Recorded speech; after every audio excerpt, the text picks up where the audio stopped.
Serial क्योंकि सास भी कभी बहू थी में इस समय ऐसा धमाकेदार मोड़ आया है जिसने पूरे परिवार की नींदें उड़ा दी हैं। जिन खुशियों के सहारे घर में रोशनी जली हुई थी, वही खुशियां अब डर, शक और टूटे भरोसे के अंधेरे में बदलती नजर आ रही हैं। बाहर से सबको लग रहा है कि बस कुछ ही दिनों में नोएना और नवीन की शादी होने दो वाली है, लेकिन इस शादी की चमक के पीछे गहरे अंधेरे छिपे हुए हैं। झूठ, चालाकी, ईर्ष्या और टूटे हुए दिल। और अब यह सब तुलसी की आंखों के सामने धीरे धीरे खुलने वाला है, वो भी इतनी अप्रत्याशित तरीके से कि पूरा घर हिल जाएगा। असल कहानी की शुरुआत होती है नोएना के एक घातक प्लान से। सबके सामने वह मुस्कुराती रहती है, हाथों में चूड़ियां खनकाती है, शादी की रस्मों में बढ़ चढ़कर भाग लेती है, लेकिन उसके दिल में केवल एक ही नाम धड़कता है, मिहिर। हाँ, वह नवीन से नहीं, बल्कि मिहिर से पागलों की तरह प्यार करती है। नवीन से शादी उसके लिए सिर्फ एक रास्ता है, एक चाल, जिससे वह मिहिर के दिल की परतें खोल सके।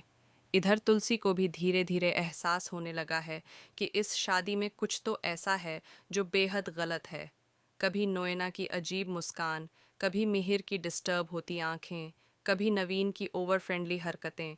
तुलसी को इतनी सारी बातें जोड़ने पर एक बहुत बड़ा राज महसूस होने लगता है। शादी की तैयारियों के बीच नवीन बार बार नोएना के करीब आ रहा है। वह उसे अपनी होने वाली पत्नी की तरह ट्रीट कर रहा है। कभी हाथ थाम लेना, कभी उसके चेहरे को छू लेना, कभी अकेले में शादी की प्लानिंग पर बातें करना। लेकिन हैरानी की बात यह है कि इन हरकतों से नोएना परेशान होने के बजाय और भी खुश दिखाई देती है। वह बार बार मिहिर की तरफ देखती है, जैसे उसकी हर हरकत पर नजर रख रही हो।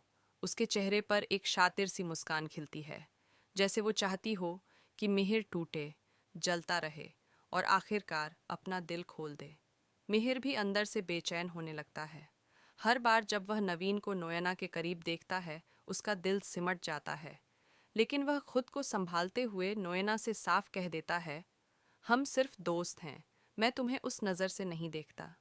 कुछ देर बाद वह एक और बड़ा सच भी बोल देता है, मैं सिर्फ तुलसी से प्यार करता हूँ, हमेशा से, और इसी वजह से मैं यहाँ से जा रहा हूँ। अंगद और परी की शादी के बाद मैं कभी वापस नहीं आऊँगा। मिहिर की यह बात सुनकर नोएना के प्लान की ज़मीन हिल जाती है, लेकिन वह हार मानने वालों में से नहीं है। वह अब एक ऐसा कदम उठाने वाली है जो सीधे शादी के मंडप में बम की तरह फटेगा। शादी का दिन आता है। घर में रोशनी, सजावट, शहनाई की गूंज। लेकिन इस रोशनी में एक चेहरा ऐसा है जो सबसे अलग चमक रहा है, नोएना का। लाल जोड़े में वह मंडप की ओर ऐसे बढ़ रही है जैसे कोई तूफान लेकर आ रही हो। लेकिन ठीक रस्म शुरू होने से पहले ही किसी तरह नवीन का असली चेहरा मिहिर के सामने आ जाता है। कोई छिपा हुआ सच, कोई गलत इरादा, और मिहिर गुस्से में पूरी शादी रोक देता है। पूरा मंडप सन्न। और तभी नोएना रोते हुए सबके सामने मिहिर और अपने बीच की हर बात उगल देती है। तुलसी का दिल दूसरी बार टूट जाता है। वह चुपचाप अपना सामान पैक करती है और घर से निकल जाती है। अब सबसे बड़ा सवाल यही है, क्या तुलसी कभी वापस लौटेगी? क्या वह मिहिर को माफ़ कर पाएगी? आप क्या सोचते हैं? कमेंट में बताएं और चैनल को सब्सक्राइब करना न भूलें।